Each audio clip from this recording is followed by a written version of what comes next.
We're the Buffalo Roam O-Gah-Pah Communications production. And where are we roaming right now? I don't even know. That is the point of the show. We never know where we're going to roam, and I couldn't think of a better, handler for our roaming than Shero McDaniel. You are so many things. Let's see if we can get this right. Co-founder of Indigenous Class. Indigenous Class. Didn't want to screw that up. Indigenous Class. We're going to get into what that is, and you're so much more. You've done a ton of things. You've worn multiple hats, and we're going to get into that. But what brings you up to our part of the world? Right. So I am a roamer with my husband, Caleb McDaniel, and we roam up here in Miami all the time. Mm-hmm. So we stopped in to see you, our friend Barry, and we just got to visit the set. Hey, we're putting together a project. Surprise. We love projects, and we love people who just start. And that's the thing about it is you guys have started projects, and nobody knows, what kind of sweat equity it takes to start a project and keep a project going. It's easy to start a project, but to keep it going, to keep the momentum going, that's the tough part. The continuity of it, there's definitely. We talked about this months ago. Longer than months ago. Yeah, we flirted with the idea of doing this but it's taken this long to even kind of launch, and we've just had so many different projects lined up ourselves that we're perfectionists a little bit, so we kind of go over the same project over and over again until we get it right, and then we go over it some more. But it's like an artist; it's never really done. Never really done. But Jill is here to talk about something that is super cool. It's super innovative. It's kind of similar to a master class, Indigenous Class, but I think you can tell it better than anybody. Right. Tell us what it is. Yeah, so I'll just share the story. Caleb and I were going to Tahlequah to watch our friend play in a stickball tournament. Okay. And we had gotten a subscription of Masterclass over COVID. We're lifelong learners. Mm-hmm. We're on the road all the time. And so we have on a podcast, we have on Masterclass, we have on a book all the time. And we started talking about how many Native leaders that we know that are doing really cool projects, like you with your podcasting, with some of the professional fighting that you do. And so we were talking about friends that we know that are doing unique things in Indian country. And some people may know them well and other people may not. And we said, how can we get them into schools? How can we get these individuals that are succeeding in their careers, in their community projects, in their tribal projects? How do we get them into schools? And we said, really their time and their time constraints, it makes it difficult for them to be scheduled and to go to all of these different reservation schools. And we said, okay, well then how do we launch them digitally on a platform so that all of Indian country has access to them? So you can literally have access to it on this thing, on 24 hours a day. On your iPad, on your MacBook, on your TV. We have tribes that use Roku to stream in Indigenous Class. And so that very day that we were headed out from Tahlequah, we said it has to be Indigenous. The U.S. at the end representing us, all of us, as a collective of Indian country, coming together, sharing our stories, sharing what we do that makes us successful. And one of the things that we really focus in on is not just storytelling and not just eldership, although those are really important to us, but sharing the vulnerability of failure, bad decisions. Oh, yep. Nice to meet you. Childhood king over there. Childhood trauma. Right. And how do you step up on that and seek mentorship to go further? Now, I've watched a couple of your episodes. I didn't know that you guys got into all that stuff. I thought it was just like gaming. So that's interesting that you guys have kind of done that impact story. There's a ton of things that impact each community, and it's. I mean, if we just take that information and learn from each other, we could go so much further. Yeah, kind of piggyback what he said. Say I get Indigenous Class and I log on. What am I going to find on there? Yes. So you will yes, find all of it. Yes. I love that answer. Their answer is yes. All of it. Yes, you will find natives that are gaming in gaming, Right. and they'll go through their careers, the good, the bad, the ugly. Right. You'll have people who are in tech careers in gaming. So a lot of times we just pay attention to our general managers or the people who get a lot of spotlight in gaming. But those people who are the tech bench experts and who have teams that are behind the scenes, that's what makes the money. Yeah. That's what makes the career skyrocket and the tribe to really make an impact in gaming. And so we focus on all types of people in gaming. Well, yeah, and I understand you guys recently had a great interview with Deb Holland. How'd that go? Yes. In January, we dropped Auntie Deb's class. Her filming was fantastic. I love the fact you can call her Auntie Deb. I don't think John or I could get away with calling her Auntie Deb. We actually met her too. Yeah. And I don't think Barry could get a sentence out with while shaking her hand. Yeah, no, she was great. We met her at the Sovereignty Symposium. But tell me what it looks like to try and snag an interview with somebody like that. Yeah, Secretary Deb Holland has so much presence. Yeah. She really is so poised, and her career is fantastic. And still going on. Yes. So when I'm doing pre-production with her on Zoom, before we ever get on set, we already have the lessons. We already have the content already mapped out. And so I'm talking with her, and she says, "Did you know I didn't start college till I was later in my 20s?" And I said, "I wouldn't have expected that." She said, "I worked at a bakery." And she said, it was only after a number of years that I actually decided that I was going to go to school, and I had to take like lower level classes to get my preparation up for my writing skills. And she said it was actually like taking those more humbling courses that she found that she was a really good writer. She discovered that while she was taking lower level classes and eventually enrolled in law school. Well, I think it's important that you have those stories like that, because you see somebody like Deb Holland, you automatically assume that they have been that Deb Holland their entire life. Yeah, and then, would have never guessed. And then when you find out that they've had struggles, it's very relatable, and struggles that you've had in your life, it's like, you know what, they pulled it off. Maybe I can pull it off too. Oh, she's super poised, very humble. And then she kind of went through her struggle with alcoholism and overcoming. Wow. See, I didn't even know that. Nope. Yes. So when she was a young mother, a young single mother, she sought out sobriety and found hope and found her community. Wow. And she let her tribe surround her, and she found her faith in strength, and she overcame sober for many years. She went on to law school. She became trained as a grassroots campaign advocate there in New Mexico, and now she's running for governor of New Mexico. So she's incredible, and she's so real. And well, that's what makes her all that more relatable is, hey, don't give me advice from a saint. Give me somebody that's been through it and that has got their hands dirty like I have. That's more relatable to me than somebody that's never, came afoul of anything or had any issues in their life. Wow. Who else have you interviewed that has been really surprising or was like, I can't believe we got this person? We nailed this. Oklahoma City Mayor David Holt. I saw you guys had just done some stuff with him too. He's always a great leader, in my opinion. Absolutely. We would love to do a class with him. Caleb and I have talked to him several times. Can't wait to shine a light on his Osage heritage and all of his political success that he's had. He's been incredible. I would say we've had a lot of fun classes as well.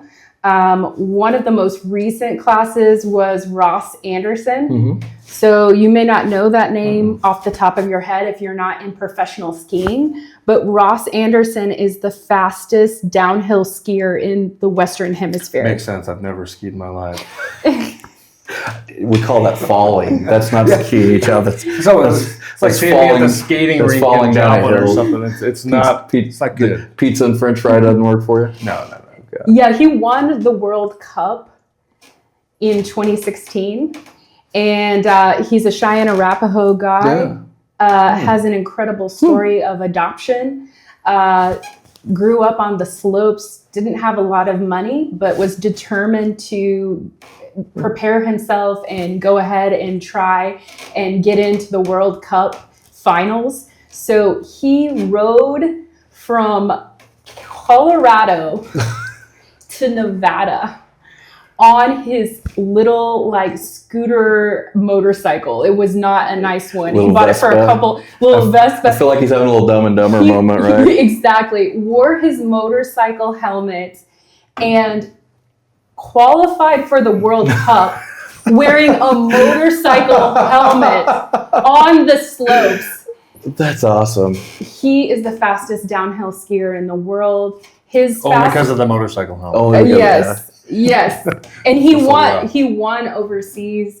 Holds that record now for over 25 years. Wow, that's amazing. So that's how fast he is. His speed was 154.6 miles per hour. Wow, that's incredible. I would be terrified. Now, talking about Quapaw Nation, you guys actually have a ties to Quapaw Nation that many of you may not know about. You've actually interviewed General Manager of Downstream Casino Resort, Mr. Stuart Grayson, Yes. on gaming, and that was a long, great interview. Great going through interview. his his careers of ups and downs. What was it like talking with him? Stuart is such a buttoned up leader, and he's so military. Opposite of us. He's so just disciplined. Yep. And I think I was a little intimidated at first doing pre-production with him. But once I started talking with him, he opened up about his background. Yeah. And a fun fact about Stuart is like, obviously he's brought you guys into like star stratus of like tribal and financial wealth. Absolutely. Generational wealth. Like he has a huge passion for that and he takes a lot of pride in that. But one of the things that he told us is that his military career came before his gaming career. Wow. And I asked him on set, I said, hey Stuart, like how did you decide to go into the military? And he kind of shook his head and said, it wasn't a choice. I gotcha. He said, I had the opportunity to an Ivy League school. Wow. Went to an Ivy League college. He said, I blew it. Yeah. The first year, blew my grades, totally blew off the opportunity. Wow. Came home. His dad says, all right, guess you're going into the military. Yeah. But he says that like that failure is what set him up to the discipline that he is today, to be the leader he is. And that's what I was going to say. I don't know if I'd necessarily classify it as blowing it. I would just say maybe a pivot. Yeah. I mean, we've all change. blown it on something. Yeah, absolutely. But I don't know if it's led to that good of a like outcome though. When I've blown it, like it's typically not that good. So generally not for us. But as what I love like about you said, Stuart he's too come to is some great he success. started back at the casino. Yeah. With the Cherokees, and he was the surveillance. I was gonna say Yeah. he started. night. He started at the talking bottom. about He the was guy at that the started He at the went into bottom, but- accounting, right? Went to accounting and worked his way up. Mhm. He's worked in every position on his way up. So when that guy goes and walks in the room and manages people, he knows every role. So we're talking about gaming, we're talking about sport. You've had Deb Holland on there. What's coming up? Yeah, so we have some musicians. Oh, okay.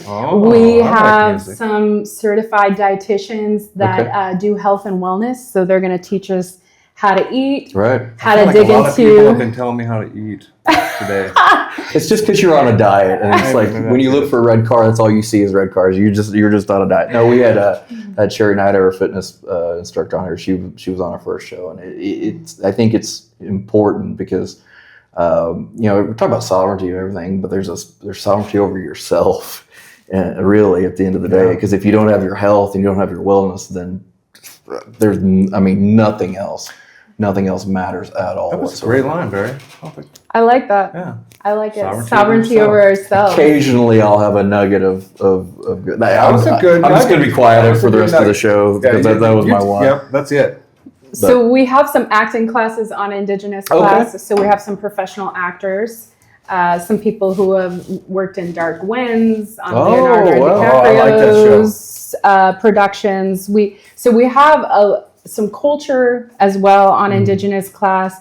We're going to keep doing culture. We also are partnering with a director of a nonprofit in STEM. So we're really going to dive into STEM for students and for different career paths that require STEM. Hey, we might know a person. Oh, yeah? That's true. Yeah. That's true. Who do you know? Well, our educational director is really focused on STEM right now. So Well, let's talk. You know, I love it. It boils down to health and education. You know, if you lose your health, it's over, and education is something that they can't take away from you. So that's great. So it sounds like you've got a little bit of something for everybody. How do we get this class? How does one go to get this class? So everyone can go on to www.indigenousclass.com. Anyone can go into the portal and have access to the worldwide shoots that we do for Indigenous Class. Every single month, a new class drops with a curriculum that downloads for them. But if you want it for your tribe, there's another component that is a bonus ad. Okay. So Let's hear about that. it's about it surrounds digital sovereignty.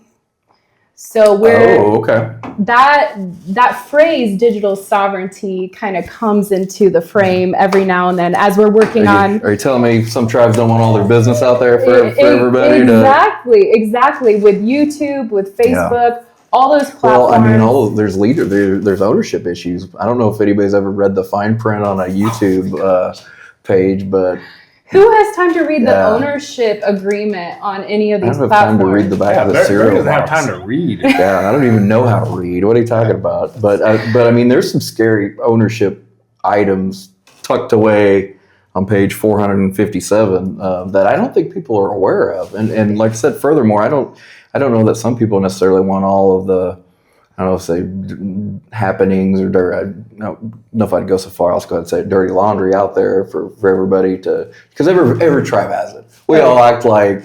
Oh yeah. Well, every tribe acts like they're better than the other, but like dirty laundry. They all have. Because it's just like there's certain things that are specific to your tribal members, correct, and things that are open to everybody. Yeah. And I think even the tribal members, they want that kind of digital sovereignty loop closed. So. Well, and we don't want tribes signing over their ownership to these technical platforms that may or may not host their content forever. And then what are they going to do with that content after it's taken down?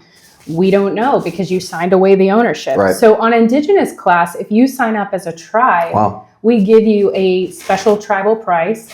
And we include digital sovereignty. So you can upload, drag and drop any of your content into Indigenous Class, and it becomes customized just for your tribe. Wow. That sounds amazing. So only your tribal members can view your content. So again, one more time on the website, where do we go to for this? Yes, so www.indigenousclass.com. We'll put the spelling on the screen. Yeah. Yes. For Barry. It's $9.99 a month, and you get a new class every month if you're an individual user. And if you're a tribe, just reach out to me, and I'll come hang out, and we'll get you set up for all your members. Awesome. Well, anything else you'd like to cover? I happen to be wearing some MMIP stuff because I know your history and of an importance in such an important matter that seems to continually never get any better. Anything you want to talk about with that before we let you go? Because I know it's how important it is. Yeah, thanks for bringing that up. And I just want to give you some shine for that amazing community event that you led with law enforcement, with tribal members, with local community leaders right there in Miami. Yeah. You brought together the entire tribal community, and you brought to light the fight that's going on with MMIP, continued fight, and awareness. And I felt like every single one of the panel members that you had something incredible to say about how to keep safe and what are the red flags. And one of the important things that I feel that I've done on that level was that I've gone into schools, and I've brought in law enforcement, and my work with MMIP is more preventative. Yeah. And I want to teach young students, boys and girls, the red flags of these are the things that happen in sequence before somebody goes missing, before somebody experiences full-blown abuse, because there are signs. A lot of the time there are signs. A lot of the times there are red flags. And so just thanks for shining a light on that and organizing that. Like, you really did an amazing job. Well, thank you. That it was all experts like yourself on that, but I just happen to think that, gosh, we're already into February. That means April's going to be coming up. Of course, April's Child Abuse Awareness Month, and I know we'll be ready to do something like that again. But I think a lot of people think of those type of things as being a world away, and it's not. It's you. I hate to say, but you probably know somebody that's been impacted in one way or another with this type of thing. So I think it's important to address it and continually address it, and never. We let all it be know lost. somebody. Yeah. For sure. Okay. Well, anything else we need to cover? No. I think we're good for today. Caleb, do you have any ideas? No. All right. We'll give a round of applause. Jill, Shero McDaniel, thank you for having us. Thanks for having me. Awesome. We're the Buffalo Roam, a production of O-Gah-Pah Communications.